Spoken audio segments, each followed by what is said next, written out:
জাতীয় নির্বাচনকে সামনে রেখে বিএনপির রাজনৈতিক উত্তাপ দলীয় কোন্দল দিনকে দিন বেড়েই চলেছে। কথা ছিল প্রাথমিক মনোনয়ন দেওয়া হলেও বেশ কিছু আসনে বিএনপির প্রার্থী পরিবর্তন করা হতে পারে। গত 27শে ডিসেম্বর ঠিক তাই হলো। অনেকটা চমক দিয়েই বিএনপি তাদের উল্লেখযোগ্য কিছু প্রার্থীকে পরিবর্তন করেছে। তাই ত্রয়োদশ জাতীয় সংসদ নির্বাচনে প্রাথমিকভাবে মনোনয়ন দেওয়া প্রার্থীদের মধ্যে ইতিমধ্যে পরিবর্তন আনতে শুরু করেছে বিএনপি। এই পরিবর্তন আরও বেশ কিছু আসনে ঘটতে পারে বলে দলীয় সূত্রে জানা যায়। মানে আরও কয়েকটি আসনে বিএনপি তাদের প্রার্থী পরিবর্তন করতে পারে। একই সঙ্গে বিগত ফ্যাসিবাদী সরকারের বিরুদ্ধে বিএনপির সঙ্গে যুগপৎ আন্দোলনের শরিকদের কয়েকটি আসন ছাড় দিয়েছে বিএনপি। তার জন্য দলীয় প্রার্থীকেও বাদ দিতে হয়েছে কয়েকটি আসনে।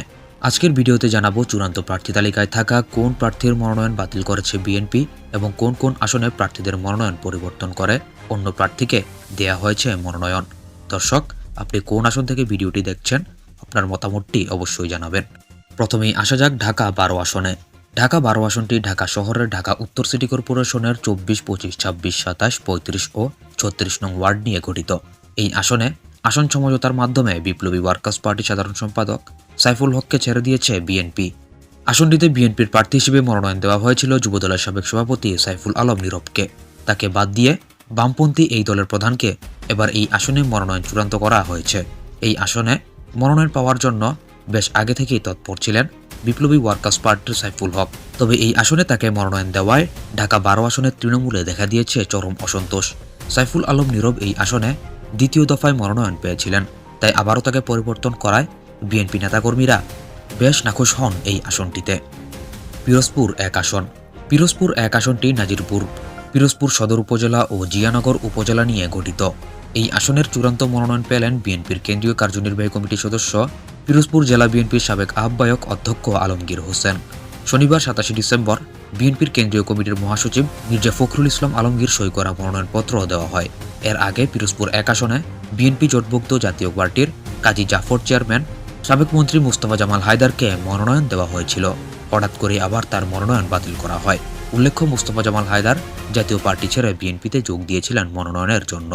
তবে এবার তার সবকিছুই বিফলে গেল। নিজ দলও ছাড়লেন, বিএনপিতে যোগ দিয়ে মনোনয়নও পেলেন, আবার 2 দিন না যেতেই মনোনয়নটিও বাতিল করা হয় তার। যশোর 6 আসন। যশোর 6 আসনটি কেশবপুর উপজেলা নিয়ে গঠিত।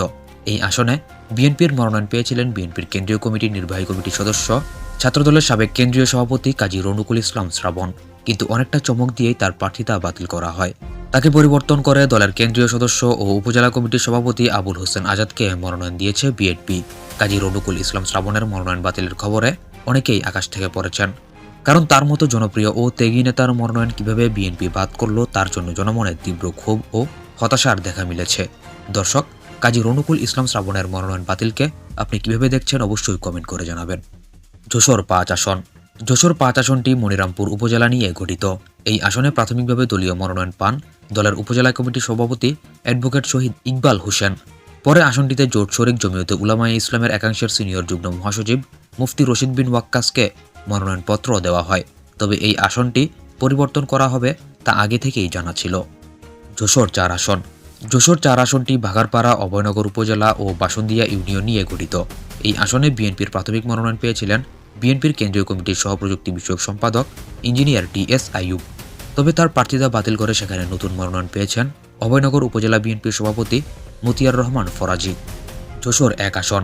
যশোর 1 আসনটি শার্শা উপজেলা নিয়ে গঠিত। এই আসনে বিএনপির প্রাথমিক মনোনয়ন দেয় দলের কেন্দ্রীয় কমিটির সাবেক দপ্তর সম্পাদক মফিকুল হাসান তৃপ্তিকে।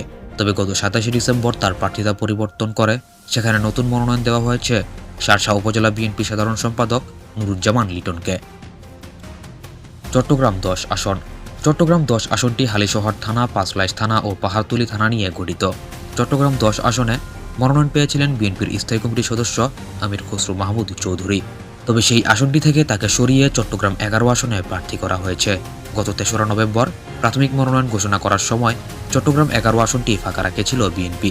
অপরদিকে চট্টগ্রাম 10 আসনটিতে এখন দলটির প্রার্থী করা হয়েছে জাতীয়তাবাদী পাট শ্রমিক দলের সভাপতি সাইদ আল নুমানকে। তিনি বিএনপির প্রয়াত ভাইস চেয়ারম্যান আবদুল্লাহ আল নুমানের ছেলে। চট্টগ্রাম 4 আসন। চট্টগ্রাম 4 আসনটি সীতাকুণ্ড উপজেলা ও আকবর শাহ পাহাড়তলীর আংশিক নিয়ে গঠিত। এই আসনে বিএনপির ঘোষিত প্রার্থী কাজী সালাউদ্দিনের পরিবর্তে মোহাম্মদ আসলাম চৌধুরীর নাম চূড়ান্ত করেছে বিএনপি। আসলাম চৌধুরী এই আসনে মনোনয়ন পাবেন সেটা এক প্রকার নিশ্চিত ছিল, কারণ তিনি এই আসনের ও বিএনপির অত্যন্ত গুরুত্বপূর্ণ একজন নেতা। তিনি বিএনপির সাবেক যুগ্ম মহাসচিবও ছিলেন। মুন্সিগঞ্জ ২ আসন। মুন্সিগঞ্জ ২ আসনটি মুন্সিগঞ্জ জেলার লোহজং উপজেলা ও টঙ্গীবাড়ি উপজেলা নিয়ে গঠিত। এই আসনে অনেক বিক্ষোভের পর প্রার্থী পরিবর্তন করেছে বিএনপি। আসনটিতে মনোনয়ন দেওয়া হয়েছিল সাবেক প্রতিমন্ত্রী মিজানুর রহমান সিনহাকে। দীর্ঘদিন দলের নিষ্ক্রিয় এবং বিএনপি থেকে পদত্যাগ করা সিনহাকে মনোনয়ন দিলে বিরূপ প্রতিক্রিয়া দেখা দেয় স্থানীয় বিএনপিতে। বুধবার রাতে সাবেক মনোনীত প্রার্থীর পরিবর্তে দলের যুগ্ম মহাসচিব অ্যাডভোকেট আব্দুস সালাম আজাদকে চূড়ান্ত মনোনয়ন দেওয়া হয়েছে মুন্সিগঞ্জ ২ আসনটিতে। এছাড়া আরও কয়েকটি আসনে প্রার্থী পরিবর্তন করবে বিএনপি। তার মধ্যে উল্লেখযোগ্য কয়েকটি আসনের মধ্যে কিছু আসনের নাম এখানে উল্লেখ করা হচ্ছে, যেমন ঢাকা ১৭ আসন। আসনটিতে ইতিমধ্যে প্রার্থী পরিবর্তন করা হয়েছে। ঢাকার অন্যতম অভিজাত ও এলিট শ্রেণীর জন্য গুরুত্বপূর্ণ আসন ধরা হয় এটিকে। এই আসনে সমমনা শরিক দল BJP chairman barrister Andalib Rahman পার্থর প্রার্থী হওয়ার সম্ভাবনা ছিল, তবে তার প্রার্থী ঘোষণার আগেই এখানে রদবদলের সম্ভাবনা রয়েছে। অবশেষে সেটি হয়েই গেল, কারণ এই আসনে বিএনপির ভারপ্রাপ্ত চেয়ারম্যান তারেক রহমান নির্বাচন করবেন এবং তিনি করতে চলেছেন। এই আসনটিতে ইতিমধ্যে কিছুক্ষণ আগেই তিনি এখানে নির্বাচন করার ঘোষণা দিয়েছেন। তিনি ইতিমধ্যে এই আসনের ভোটারও হয়েছেন। তাই তারেক রহমান এই আসনে নির্বাচন করলে আন্দালিব রহমান পার্থকে হয়তো ভোলা ১ আসনে মনোনয়ন দেওয়া হতে পারে। ভোলা ১-এ জেলা বিএনপি সভাপতি গোলাম নবী আলমগীরকে মনোনয়ন দিয়েছে বিএনপি। নড়াইল ২ আসন। এই আসনটি লোহাগড়া উপজেলা ও সদর উপজেলার আংশিক নিয়ে গঠিত। এখানে বিএনপি নেতা মনিরুল ইসলামকে মনোনয়ন দিয়েছিল বিএনপি, তবে ১১ দলীয় জোটের প্রধান সমন্বয়ক ও এনপিপি চেয়ারম্যান ডক্টর ফরিদুজ্জামান ফরহাদকে এই আসনে মনোনয়ন চূড়ান্ত করা হয়েছে। তিনি ধানের শীষ প্রতীকে নির্বাচন করবেন আসনটিতে এবং তিনি ইতিমধ্যে তার দল এনপিপি ছেড়ে বিএনপিতে যোগ দিয়েছেন। তো দর্শক, যে আসনগুলো পরিবর্তন করে অন্য প্রার্থীকে মনোনয়ন দেওয়া হয়েছে সেই সম্পর্কে আপনার মতামত কি? আসলে কি এই পরিবর্তন যুক্তিযুক্ত ছিল কিনা?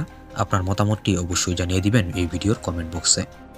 ভিডিওটি ভালো লাগলে অবশ্যই চ্যানেলটিকে সাবস্ক্রাইব করবেন এবং আমাদের চ্যানেলে যদি আপনি নতুন হয়ে থাকেন অবশ্যই চ্যানেলটিকে প্রথমবার দেখলে চ্যানেলটিকে অবশ্যই সাবস্ক্রাইব করবেন।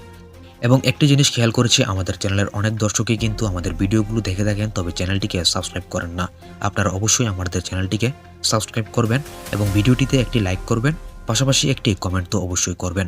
এবং ভিডিও সম্পর্কে আপনার যদি কোনো মতামত থাকে অবশ্যই কমেন্ট সেকশনে সেই মতামতটি জানাবেন, কারণ আপনার একটি মূল্যবান মতামত আমাদেরকে অনুপ্রেরণা যোগায়।